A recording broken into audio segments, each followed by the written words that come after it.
Hey, what's up, everyone? I'm Drake, And I'm Christine. and this is the Drake and Christine Show. Episode 3. That's right. So today, what I wanted to talk about was the dissociative identity disorder thing, and maybe call this one like identity crisis or something like that.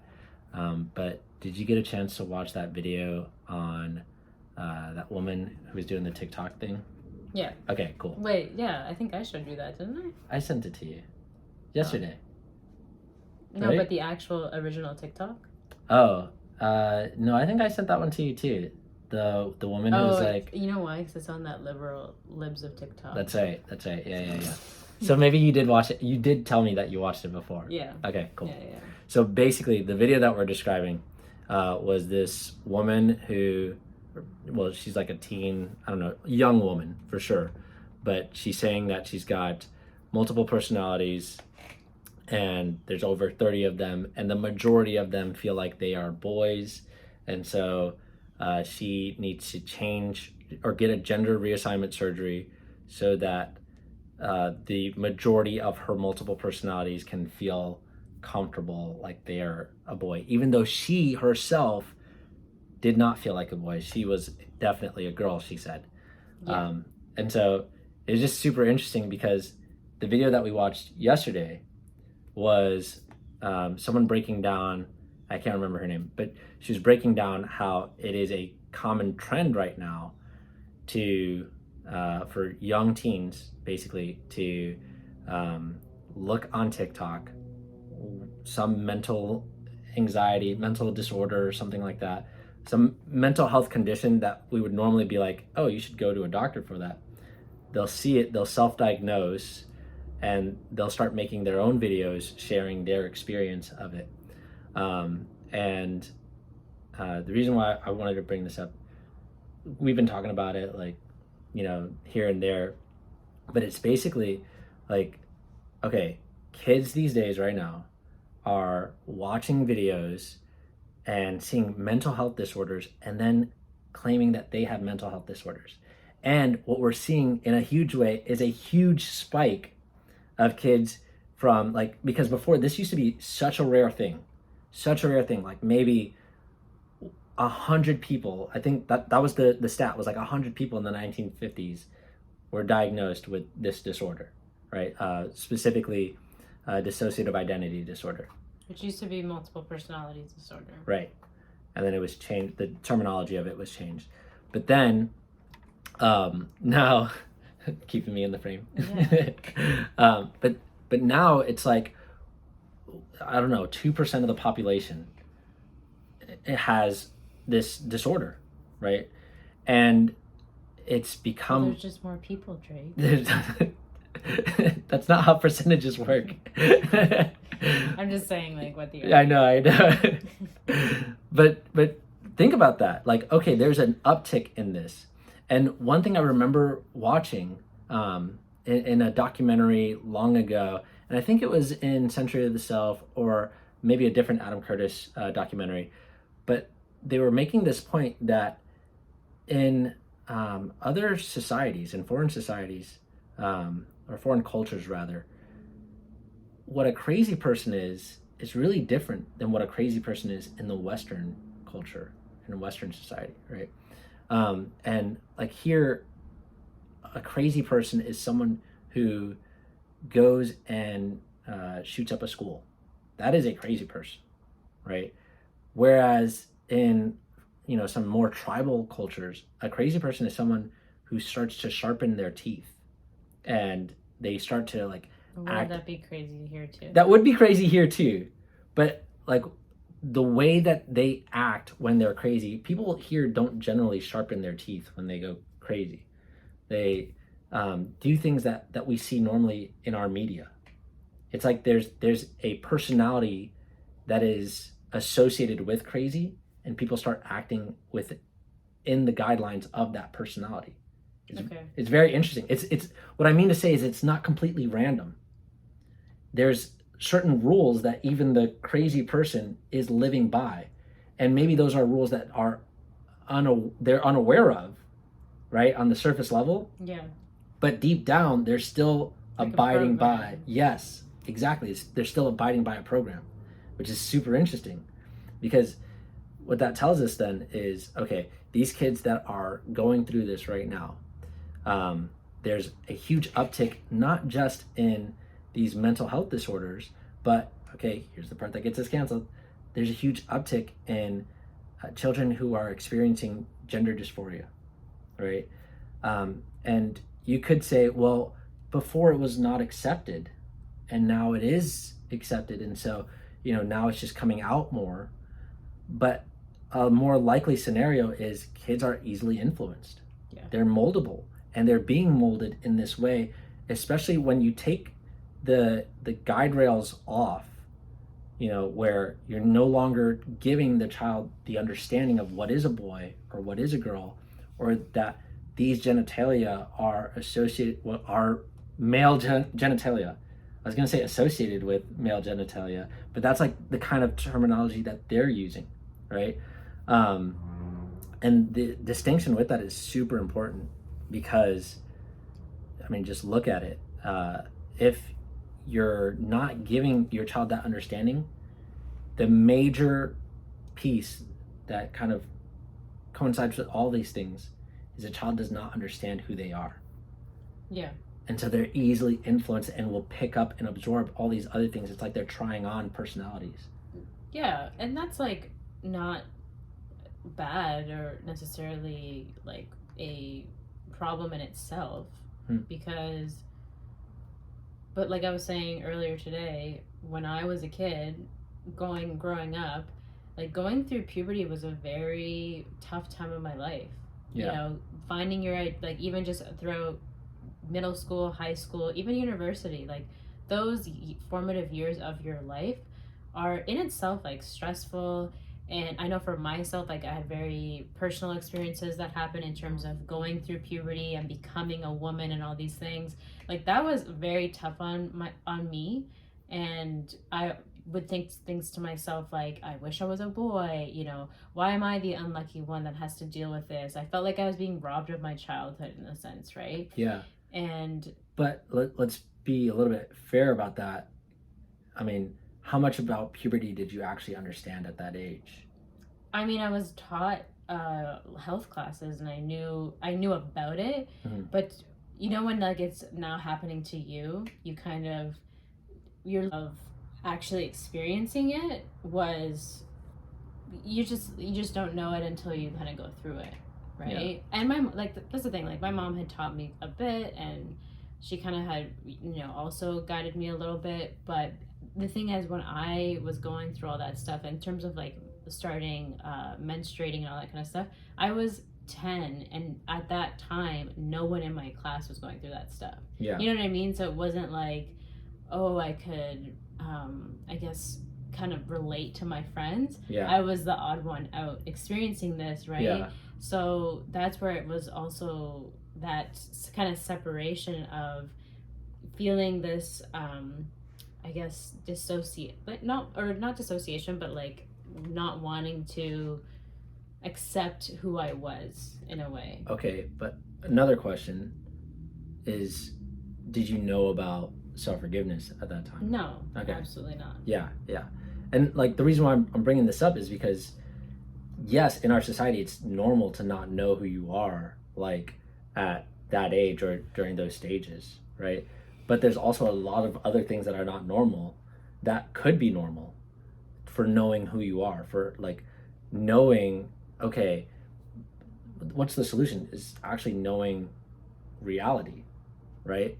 So when you are aware of what's going on in reality, you're aware of what's happening in your body, or even just like, because you've shared this with me before, is like the way that you were eating then might have been contributing to all those factors. Yeah, and that's definitely the part where I wasn't educated on effectively. And also, you're like, my mom was actually pretty open, but it wasn't so normalized to talk about certain things until later on. You know what I mean? It's not like, we know kids right now who are just being taught general, differences of anatomy, just to be clear and not hiding any sort of terminology like penis or vagina or anything. Yeah, you know what yeah. I mean? Yeah. It's like, no, like this is what it is objectively. Yeah. Right? Not with this like emotional, like, like, you know, it's an uncomfortable topic. Right. Right. Right. So, yeah, anyways, what I was saying with all that is, so during that time of my life, I remember feeling more like I wanted to be a tomboy, right? And I wanted to associate more with being like a boy, because if it was felt easier to be a boy than be a girl, right? And you know, I would wear think like soccer shorts, and I would want to play sports, and I didn't want to wear dresses and all that kind of stuff, right?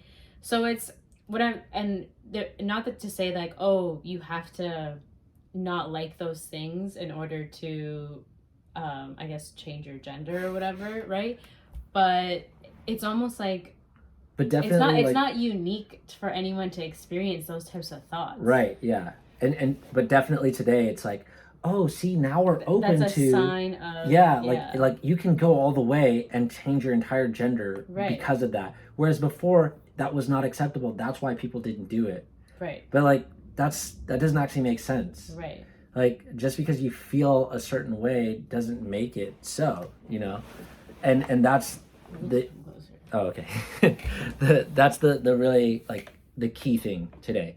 And that's the point that I really wanted to hit on, is just like, okay, look at, for one, kids not being well educated and not really understanding, and that education not coming from their parents where it really should be coming from, right? Then they don't know who they are. Then what they're being given in their media, whether it be TikTok, Instagram, the television, or Facebook, whatever, the YouTube, whatever the social media that they're using, is influencing them to essentially not understand shit about themselves or reality, and then they end up essentially they end up becoming like really confused. Yeah.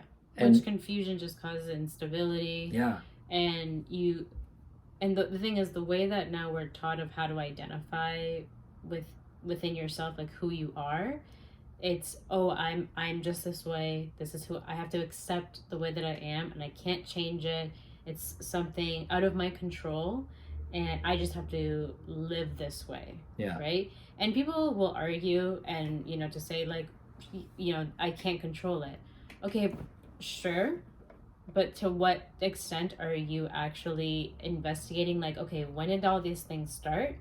What unresolved emotional past and trauma am I not willing to look at to see, okay, what has got me to where I am today?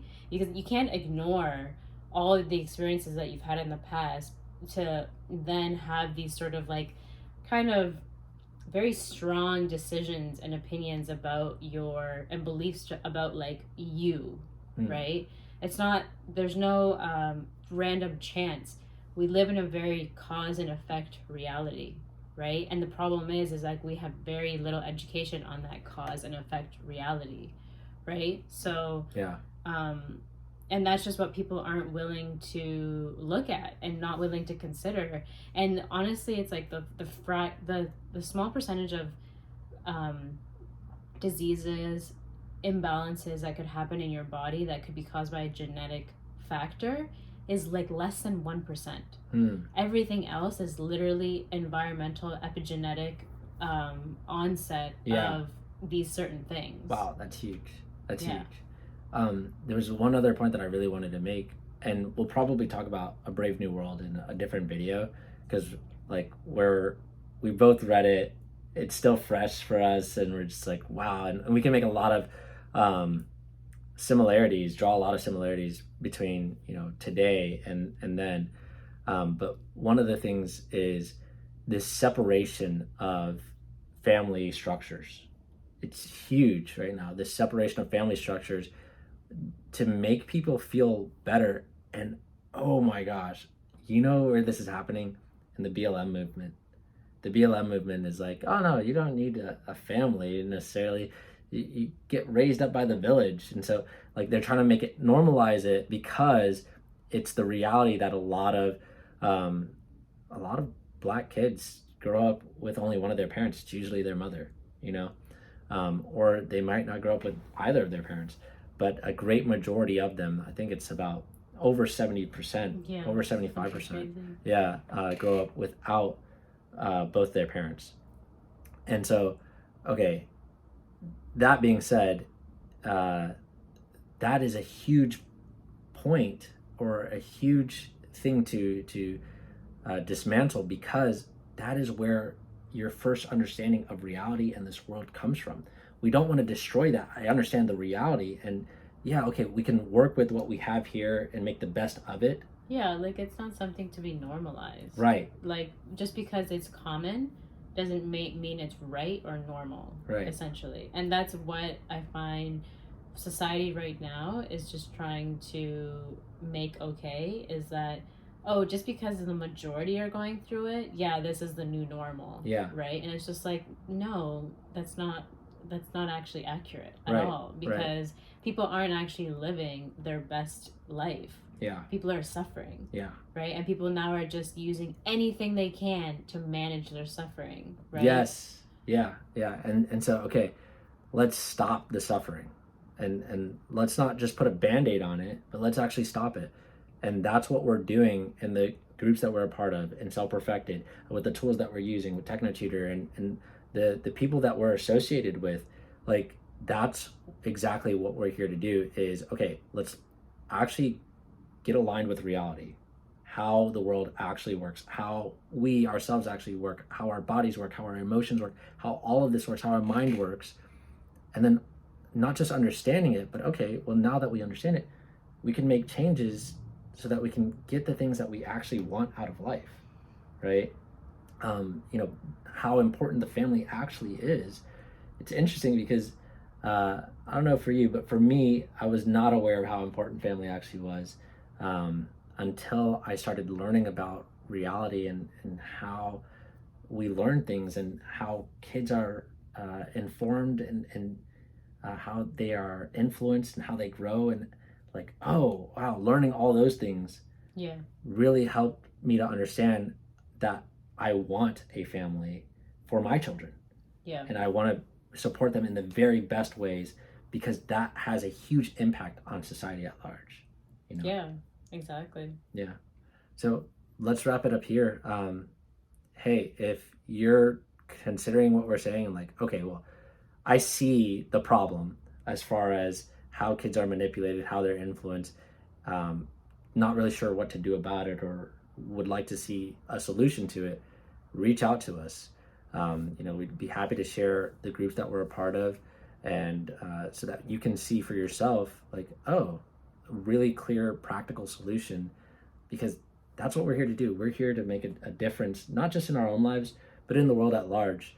And we know that, well, the experiences that we've had from having this paradigm shift has made our lives way better.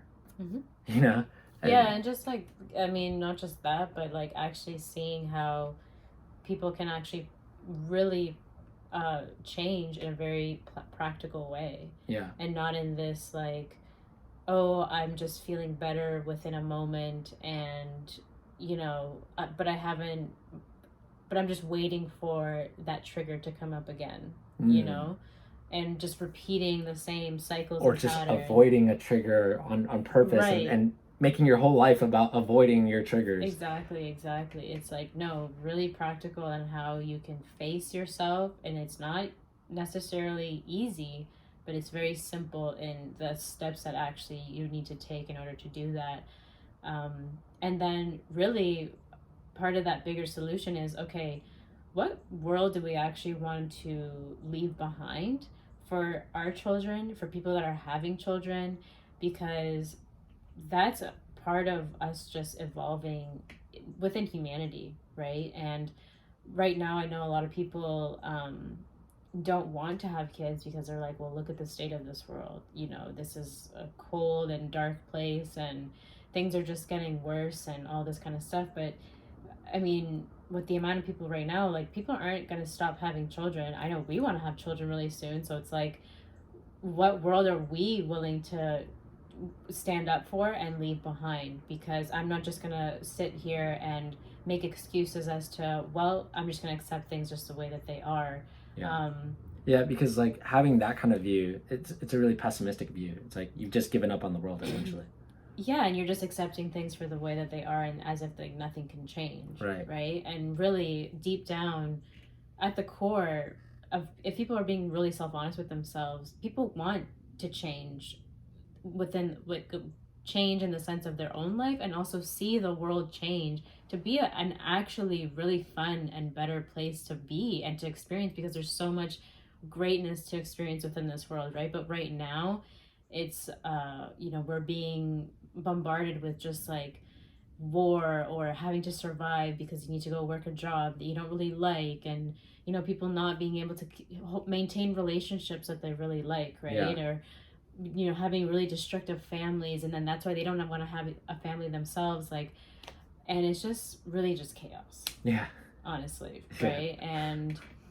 And that's where we come in the sense of, we have a solution that's really practical, really straightforward, and you have a whole community that's taking this on as well for themselves, which is really freaking cool. Yeah. And I know for myself, like,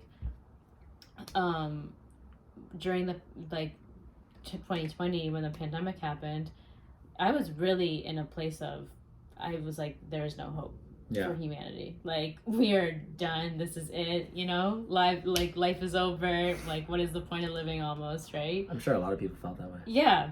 And when I found Self Perfected, I was like, holy crap. Okay, there actually is hope. But because at that time, that's all I knew, like, just having hope. But I was like, no, what can I do then to take this on for myself and take as much responsibility as I can within my life to really make this a reality, right? And to actually make this world a better place. Cool. So yeah, join us. I mean, if you're experiencing any of that, or you want to see a better world, reach out, and we'll chat. All right. Bye.